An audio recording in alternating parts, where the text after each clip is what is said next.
Yeshua Messiah. ఇదొక దుర్బోధ. సంగమా జాగ్రత్త. యెషువా అనేది పేరు కాబట్టి దానికి చివరన జీటా చేర్చారు. యెషువా అనే హెబ్రీ పదం గ్రీకు భాష లిపిలోనికి వచ్చేసరికి ఇంగోస్, INGOUS, ఇంగోస్ అయింది. ఇది తర్జుమా కాదు, లిప్యంతరీకరణ. ఈసోస్ లాటిన్లో ఈసస్, ఇంగ్లీష్లో జీసస్గా, సంస్కృతంలో జేసుగా, తెలుగులో యేసుగా ఆయా భాష యొక్క లిపిని బట్టి రాయబడుతుంది. ప్రకటన గ్రంథం 9:11 పాతాళపు దూత వాటిపైన రాజుగా ఉన్నాడు. హెబ్రీ భాషలో వానికి అబద్దోనని పేరు. గ్రీసు దేశ భాషలో వాని పేరు అపోల్లియోను అని రాయబడింది. హెబ్రీ భాషలో హల్లెలూయాను ప్రకటన గ్రంథం 19:1 హల్లెలూయా అని రాయబడింది.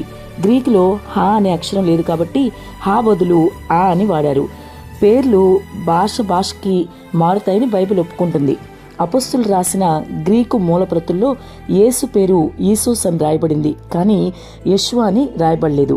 ఈ దుర్బోధ విషయమై జాగ్రత్తగా ఉండండి. సంగమా జాగ్రత్త. ఈ దుర్బోధలో పడి మోసపోకు.